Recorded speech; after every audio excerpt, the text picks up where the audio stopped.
ये बात है 2013 के कॉफ़ी विद करण शो की, जहां पर पहली बार आलिया भट्ट अपनी मेजर पब्लिक अपीयरेंस करती हैं। एंड यहाँ पर जब उनसे रैपिड फायर में सवाल पूछा जाता है तो वो इंडिया के प्रेसिडेंट के तौर पर नाम लेती है Prithviraj Chauhan. Questions. Who is the president of India? Manmohan Singh. Pranab Mukherjee. हाँ, एंड बस लोगों को यही चीज़ चाहिए थी। एंड इसके बाद जो ट्रोलिंग आलिया भट्ट को सहनी पड़ चुकी थी वो आज भी वो भूलते नहीं, क्योंकि पहली बार अपनी इतनी बड़ी मीडिया अपीयरेंस के साथ ही में वो आते सार बहुत सारी कंट्रोवर्सीज खड़ी करती हैं। तुम्हें साउथ अफ्रीका का प्रेसिडेंट पता है? हाँ, सिंगापुर का प्रेसिडेंट पता है? हाँ, चाइना का प्रेसिडेंट। एंड वैसे भी आलिया भट्ट को नेपोटिज्म का टैग ऑलरेडी मिल चुका था, तो इस चीज़ से वो कभी भी पीछा छुड़ाने वाली नहीं थी। एंड यही चीज़ उनके लिए दिक्कत भी बनती है, बट यही उनको नेपोटिज्म का टैग आज 500 करोड़ के नेटवर्क के साथ खड़ा करता है एक सक्सेसफुल एक्ट्रेस के तौर पर। आलिया भट्ट का जन्म 15 मार्च 1993 के अंदर हुआ था, लेकिन आलिया भट्ट को क्या पता था कि वो famous film maker Mahesh Bhatt की बेटी हैं। एंड ये जो पूरा का पूरा फैमिली है महेश भट्ट का, ये ऑलरेडी बॉलीवुड से बहुत अच्छे तरीके से रिलेशन में रहा है। एंड इसीलिए जो एक्टिंग के अंदर डेब्यू करना था वो आलिया भट्ट के लिए बहुत आसान बात थी, लेकिन उनको क्या पता था कि आगे जाकर उनको यही खानदान के चलते उनको नेपोटिज्म का टैग भी मिल जाएगा। लेकिन बचपन से आलिया भट्ट को जो है फिल्म मेकिंग में ही एज अपना प्रोफेशन चूज करना था, तो इसीलिए वो अपना पहला एज ए एक्टिंग डेब्यू करती है एज ए चाइल्ड 1999 के अंदर आई थ्रिलर फिल्म संघर्ष से। एंड इसके अंदर वो एज ए चाइल्ड आर्टिस्ट का अपना रोल निभाती हैं। लेकिन वेल जो उनका एक्चुअल में यहाँ पर से जो एक्टिंग का करियर है वो स्टार्ट हो चुका था। एंड इसी के कुछ टाइम बाद यानी कि सिर्फ 9 साल की उम्र में उन्होंने संजय लीला भंसाली की ब्लैक फिल्म के लिए ऑडिशन दिया था, लेकिन यहाँ पर अपेरेंटली वो यहाँ पर तो सिलेक्ट नहीं हो पाती। लेकिन कुछ साल बाद यानी 3 साल बाद अपने संजय लीला भंसाली आलिया भट्ट का ऑफिशियली बॉलीवुड में डेब्यू करवाने वाले थे उनकी फिल्म बलाई का वधू से। एंड इस फिल्म के अंदर अपने रणबीर कपूर होने वाले थे अपोजिट के अंदर आलिया भट्ट के। लेकिन वेल ये फिल्म बनने वाली थी, लेकिन कुछ कारणों के चलते ये फिल्म बन नहीं पाती एंड ये फिल्म हो जाती है शेल्ड। एंड जब बात ये आलिया भट्ट को पता चलती है तो यहाँ पर वो बहुत ही दुखी हो जाती है। बट इसके बाद हमें ये दिखाई देता है कि हमें जो है ऑफिशियली उनका जो बॉलीवुड में डेब्यू दिखाई देता है वो दिखाई देता है under Karan Johar film Student of the Year, जो कि 2012 के अंदर हमें आते हुए दिखाई देती है। एंड ये फिल्म आती है तो पूरी की पूरी नई स्टार कास्ट हमें यहाँ पर दिखाई देती है, जिनको कि ऑलरेडी किसी ने भी बॉलीवुड की फिल्म में नहीं देखा था। एंड उन 3 नए चेहरों के साथ हमें जो है आलिया भट्ट डेब्यू करते हुए दिखाई देती है अपनी 2012 की student of the year film में। एंड यहाँ पर इस फिल्म के बारे में इंटरेस्टिंग ये फैक्ट भी बताया जाता है कि आलिया भट्ट ने 500 से भी ज़्यादा गर्ल्स के साथ ही इस फिल्म के लिए इंटरव्यू दिया था, ऑडिशन दिया था। एंड इसके बाद वो सिलेक्ट हो चुकी थी। लेकिन ऑलरेडी अगर आप देखो तो महेश भट्ट की बेटी जो कि आलिया भट्ट है, एंड ऑलरेडी वो इतने फेमस बड़े बैकग्राउंड से आती है। एंड डेफिनेटली अपने महेश भट्ट के जो लिंक्स थे वो बॉलीवुड से बहुत अच्छे थे। तो क्या उनको सच में 500 गर्ल्स के अलावा साथ ही में ऑडिशन देना पड़ चुका था? वेल डेफिनेटली अपने आप में बहुत एक कंफ्यूजिंग स्टोरी है, लेकिन वेल सच तो हमें पता नहीं। लेकिन हमें इंटरनेट पर ऐसी चीज़ें दिखाई देती है कि 500 लड़कियों के साथ ही उनका भी इंटरव्यू हुआ था एंड 500 लड़कियों के ऊपर जाकर उनको सिलेक्ट करा था। अब वेल सच चीज़ें क्या ये तो हमें पता नहीं, लेकिन इसके लिए ये भी बताया जाता है कि उन्होंने अपना 16 kg वेट लॉस भी करा था इस फिल्म को करने के लिए। एंड 3 महीने के अंदर ये जो है 16 साल का उन्होंने 16 kg वेट अपना लूज़ करा था, जो कि काफ़ी इंटरेस्टिंग चीज़ है। बाकी जब फिल्म रिलीज़ होती है तो इसको अच्छा रिस्पॉन्स मिलता है। एंड 60 करोड़ के बजट में बनी ये फिल्म 110 करोड़ का कलेक्शन करती है। एंड एक कह सकते हैं कि एक सक्सेसफुल डेब्यू उनका ऑफिशियली तो बॉलीवुड में होता है। एंड करण जौहर उनको लॉन्च तो कर देते हैं, लेकिन इसी साल 2013 के अंदर जो यहाँ पर उनकी पहली बड़ी मीडिया अपीयरेंस होती है तो बहुत बड़ा उनके साथ जो है कंट्रोवर्सी का ताला जुड़ जाता है, जहां पर कॉफ़ी विद करण के 2013 के एपिसोड के अंदर जहां पर उनकी मेजर पहली बड़ी अपीयरेंस होती है।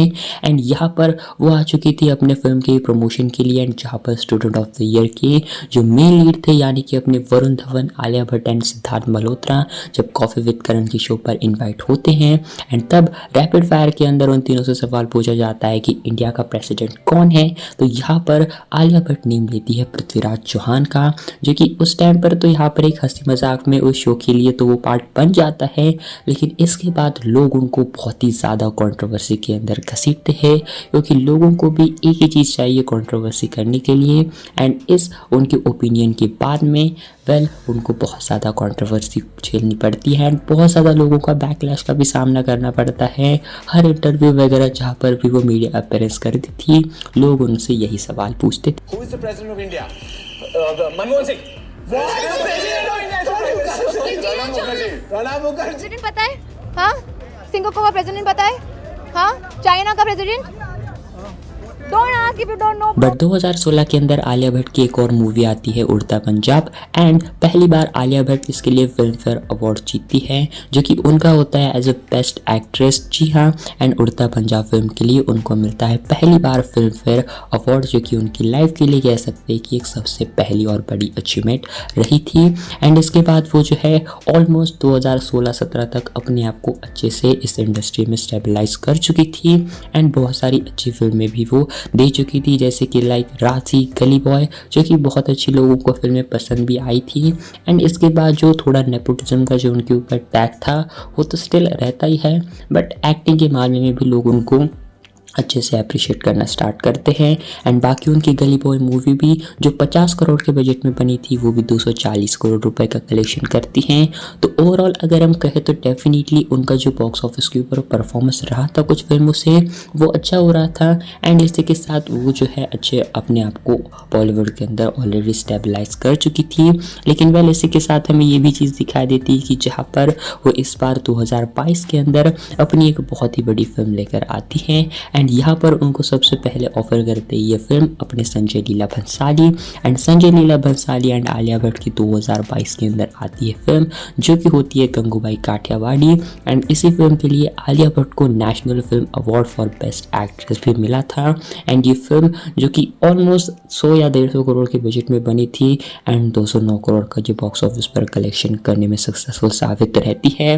बट ऑडियंस को ये फिल्म पसंद आई थी, स्पेशली जिस तरीके का कैरेक्टर इस फिल्म के अंदर अपने आलिया भट्ट ने प्ले करा था, वो चीज़ें लोगों को देखने में काफ़ी अच्छी लगी थी, एंड लोगों ने अप्रिशिएट भी करा था आलिया भट्ट के इस वर्क के लिए।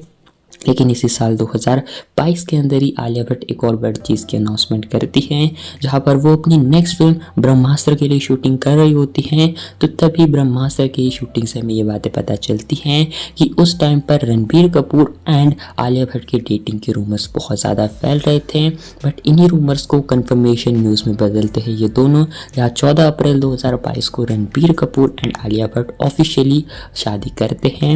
एंड इंटरेस्टिंग बात यह है कि अपने रणबीर कपूर एंड आलिया भट्ट की जो लाइफ है उन दोनों के एज के अंदर 10 साल से भी ज़्यादा का गैप है, जहाँ जो रणबीर कपूर है उनकी एज है 43 ईयर्स, एंड जो आलिया भट्ट है उनकी एज है 32 ईयर्स, यानी लगभग 10-11 साल का इन दोनों की एज में डिफरेंस है। बट रणबीर कपूर या आलिया भट्ट के पहले जो है क्रश नहीं होते थे, बट इससे पहले भी ऑलरेडी बहुत सारे उनके रिलेशन आए थे। एंड इसी के साथ जब वो पहली बार स्कूल में थी तब पहली बार उनका रिलेशनशिप स्टार्ट हुआ था रमेश दुबे से, एंड पहली बार वो जो है बहुत यंग थी तो स्कूल के अंदर डेफिनेटली उनको प्यार हुआ था रमेश दुबे से। लेकिन इसके बाद उनका जो ब्रेकअप वगैरह होता है, एंड फिर अपने टीनेज में जाकर भी उनको अली दरखर से भी फिर एक बार प्यार होता है। एंड ये उनका जो इस टाइम जो रिलेशनशिप था वो एक लॉन्ग टर्म टीनेज रिलेशनशिप रहा था, बट एट द एंड ये भी जाकर आगे चलकर ब्रोक होता है। इसी के साथ 2015 में केविन मित्तल के साथ भी उनके बहुत सारे जो है अफेयर्स के रूमर चलते हैं। एंड इसी के साथ जब उनकी फिल्म आई थी स्टूडेंट ऑफ द ईयर। इसके बाद सिद्धार्थ मल्होत्रा के साथ भी उनके 2016 से लेकर 2017 तक डेटिंग करने के रूमर्स चल रहे थे, बट वेल ये भी आगे जाकर सक्सेसफुल चीज़ साबित नहीं होती। तो इसी के साथ अपने स्टूडेंट ऑफ द ईयर के दूसरे को स्टार अपने वरुण धवन के साथ भी सिद्धार्थ मल्होत्रा के बाद में जाकर ये रूमर सामने आते हैं कि यहाँ पर इन दोनों के बीच भी क्लोज फ्रेंडशिप है एंड ऑन स्क्रीन जिसकी इनकी केमिस्ट्री हमें दिखाई देती है वैसी अब पर्सनल लाइफ में भी इनकी केमिस्ट्री होने वाली है एंड ये दोनों बहुत जल्दी मैरिज कर सकते हैं। ऐसे भी रूमर्स फैल रही थी, मतलब बहुत ही ज़्यादा आपको जो है यहाँ पर जो रिलेशनशिप के रूमर्स थे वो आलिया भट्ट के अकॉर्डिंग आपको स्प्रेड होते हुए दिखाई देंगी। बट एट थिंक 2018 से लेकर 2022 तक वो रणबीर कपूर को डेट कर रही थी एंड 2022 में ये दोनों जो है शादी भी करते हैं एंड कुछ इस तरीके से अब फाइनली जो आलिया भट्ट है वो जो है ऑफिशियली रणबीर कपूर के साथ जो है एंगेज हो चुकी है एंड उनको जो है बेटी भी हो चुकी है। तो कुछ इस तरीके से अब आलिया भट्ट की जो पर्सनल लाइफ है वो भी काफ़ी अच्छे तरीके से सेटल हो चुकी है एंड उनकी फिल्मों की बात करें तो वो भी काफ़ी अच्छे तरीके से ऑन गोइंग है। एंड बात है गंगूबाई काठियावाड़ी की, तो इस फिल्म के बाद आलिया भट्ट जिस तरीके से अच्छे वे में इस इंडस्ट्री में स्टेबलाइज हो चुकी थी एंड इसी के साथ जो आलिया भट्ट है वो अपने आप को एज ए एक्ट्रेस तो ऑलरेडी स्टेबलाइज कर चुकी थी इंडस्ट्री में, बट इसी के साथ आने वाले समय में एक बिजनेस वुमन बनने के लिए वो अपने आप को फिल्म प्रोड्यूसर भी बनाती हैं एंड पहली बार वो जो है 2022 के अंदर फिल्म लेकर आती है डार्लिंग्स, जो कि नेटफ्लिक्स के ऊपर रिलीज होती हैं एंड इस फिल्म को आलिया भट्ट पहली बार प्रोड्यूस करती हैं एंड इसी के साथ यहाँ पर जो है आलिया भट्ट 2022 के अंदर जो है बहुत अच्छी चीज़ें कर रही थी एंड अपने जो लाइफ उसके अंदर वो कह सकते हैं कि एक पीक टाइम पर थी जहाँ पर इससे पहले वो गंगूबाई काठियावाड़ी जैसी कमाल की फिल्म लेकर आती है। दूसरी तरफ वो अपने आप को एज ए प्रोड्यूसर भी ऑफिशियली लॉन्च करती है एंड इसी के साथ अपनी वो जो है पर्सनल लाइफ में भी बहुत अच्छे से खुश थी, जहाँ पर वो रणबीर कपूर के साथ मैरिज भी कर चुकी थी। तो 2022 के अंदर ही वो कॉमेडी फिल्म लेकर आती है डार्लिंग्स, जो कि यहाँ पर कहे तो एक उसको भी हम कह सकते हैं नेटफ्लिक्स पर वो भी एक हिट फिल्म ही साबित रही थी, बट डेफिनेटली कह सकते हैं कि वो भी फिल्म 2022 के अंदर आई थी। तो उसको आलिया भट्ट ने पहली बार प्रोड्यूस करा था एंड इसी के साथ 2022 के अंदर ही वो हमें जो है ब्रह्मास्त्र फिल्म के अंदर भी दिखाई देती है एंड ब्रह्मास्त्र फिल्म जो कि 350 करोड़ रुपए के बजट में बनी ये फिल्म 430 करोड़ रुपए का कलेक्शन करती है। तो ये भी फिल्म एक ठीक फिल्म हम कह सकते हैं, बट इसके बाद साल 2023 के अंदर वो रोमांटिक कॉमेडी फिल्म हमें करते हुए दिखाई देती है जो कि होती है रॉकी और रानी की प्रेम कहानी एंड ये फिल्म जो है 80 करोड़ के बजट के अंदर बनी थी एंड ये फिल्म भी लोगों को कहे तो डेफिनेटली पसंद आई थी एंड इसके बाद वो जो है हमें फिर 2024 के अंदर फिर एक बार स्क्रीन पर अपीयर होते हुए दिखाई देती हैं जब वो एक्शन थ्रिलर फिल्म जिगरा करती है, जो कि बॉक्स ऑफिस के ऊपर हमें जो है बहुत बुरी तरीके से फेल होते हुए दिखाई देती है, क्योंकि 80 करोड़ के बजट में बनी ये फिल्म 56 करोड़ का एक कलेक्शन करते हुए दिखाई देती है एंड ऑल्सो इस जिगरा फिल्म को आलिया भट्ट ने को प्रोड्यूस भी करा था, यानी कि उनको बहुत ही ज़्यादा फिल्म से लॉस भी हमें दिखाई देता है। बट वेल कुछ इस तरीके से अब तक 2024 के बाद हमें इस साल 2025 में कोई भी आलिया भट्ट की फिल्म जो है नहीं दिखाई दी है। पर आलिया भट्ट की एंड अपने संजय लीला भंसाली की एक और बड़ी फिल्म आने वाली थी जो कि कभी बन नहीं पाती है एंड इसी कारण जो है आलिया भट्ट अपने आप को एक रूम में भी बंद करती हैं, जहां पर ये बात है इंशाल्लाह फिल्म की, जिस फिल्म के अंदर अपने संजय लीला भंसाली डायरेक्ट करने वाले थे एंड लीड के अंदर होने वाले थे सलमान खान एंड साथ ही में आलिया भट्ट। लेकिन अपेरेंटली ये फिल्म जो है कभी बन नहीं पाती एंड ये फिल्म भी शेल्ड हो जाती है एंड जब ये बातें आलिया भट्ट को पता चलती हैं तो कुछ संजय लीला भंसाली कहते हैं कि वो बहुत अंदर से टूटी हुई थी एंड अपने आप को जो है रूम में भी बंद करती हैं एंड कुछ इस तरीके से वो जो है इस फिल्म के बाद बहुत ही ज़्यादा दुखी होती हैं एंड ये फिल्म उनकी जो है नहीं आने वाली थी। बट इसके बाद हम देखते हैं कि किस तरीके से संजय लीला भंसाली उनको ऑफर करते हैं गंगूबाई काठियावाड़ी फिल्म, जो कि कह सकते हैं कि उनकी लाइफ के लिए काफ़ी अच्छा ये जो है डिसीजन था कि किस तरीके से ये फिल्म लोगों को पसंद आती है एंड उनको एज अ लीड एक्ट्रेस के तौर पर बहुत अच्छे वे में उनको जो स्टेबलाइज करते हुए हमें दिखाई देती हैं। लेकिन अब बात करें हम आलिया भट्ट की अपकमिंग मूवीज़ की, तो आलिया भट्ट की जो अपकमिंग 2 बड़ी फिल्में हैं दोनों काफ़ी बड़ी फिल्में होने वाली है, जहां पर सबसे पहली हमें उनकी फिल्म दिखाई देने वाली है अल्फा, जो कि वायर स्पाई यूनिवर्स के साथ कनेक्ट होने वाली है एंड इस फिल्म के लीड के अंदर होने वाली है आलिया भट्ट एंड शर्वरी बाग, जो कि फिल्म इसी साल के क्रिसमस के ऊपर आने वाली थी, लेकिन अब ये फिल्म ऑफिशियली पोस्टपोन्ड हो चुकी है एंड ये फिल्म हमें अप्रैल मंथ के अंदर दिखाई देने वाली है एंड इसी के साथ उनकी नेक्स्ट फिल्म जो कि इससे भी बड़ी फिल्म होने वाली है, जो कि होने वाली है इस बार अपने फिर एक बार संजय लीला बंसाली के साथ में, इस बार हमें दिखाई देने वाला है लव एंड वॉर। एंड इस फिल्म के अंदर होने वाले हैं रणबीर कपूर, आलिया भट्ट एंड विकी कौशल। एंड इस फिल्म की जो लीक फुटेजेस या फिर लीक जो वीडियोस या फिर फोटोज आई थी वो काफ़ी कमाल की थी। एंड हम जानते हैं कि संजय लीला बंसाली का फिल्म मेकिंग बनाने का कैसा तरीका रहता है। ये फिल्म भी हमें जून जुलाई तक आती हुई जरूर दिखाई देगी। और इसी के साथ जो आलिया भट्ट है वो यहाँ पर ग्लोबल ब्रांड एम्बेसडर भी है, जहाँ पर वो बहुत सारे मल्टीपल बड़े बड़े ब्रांड्स को एम्बेसडेट करती हैं। इसके अंदर L'Oreal Paris, Gucci, Levi's and और भी मल्टीपल लग्जरी ब्रांड्स के जो है नेम्स बताए जाते हैं। एंड इसी के साथ उनका जो है नेम पहली बार इंडियन ग्लोबल एम्बेसडर जो है गुची ब्रांड के लिए लिया गया था।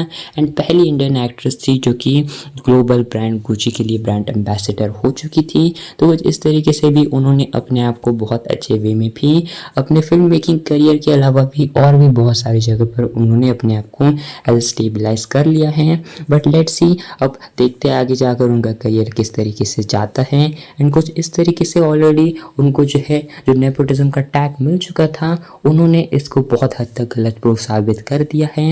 एंड आने वाले समय में भी वो इस डेफिनेटली चीज़ों के ऊपर ही अच्छे से रिलाई करेगी एंड आगे जाकर भी इंटरेस्टिंग हमें फिल्में देती हुई दिखाई देगी। लेकिन अब देखते हैं आने वाले समय के अंदर किस तरीके से आलिया भट्ट का ये करियर रहता है। एंड सेम ऐसे तरीके से ऑलरेडी चैनल पर जो है पूजा हेगड़े एंड कृति सेनन के ऊपर भी वीडियो आ चुकी है, तो वो भी जाकर आप ज़रूर चेकआउट करना। एंड इतना ही नहीं, श्रद्धा कपूर एंड रश्मिका मंदाना के ऊपर भी चैनल पर वीडियो प्रेजेंट है, तो वो वीडियो भी आप जाके ज़रूर चेकआउट करना। आगे बताना कि आपको किस एक्ट्रेस के ऊपर वीडियो चाहिए, कमेंट सेक्शन के अंदर ज़रूर आपके ओपिनियन बताना। एंड ऐसे इंटरेस्टिंग वीडियोज़ के लिए वीडियो को लाइक करो एंड चैनल को सब्सक्राइब करो। And well, thanks for watching.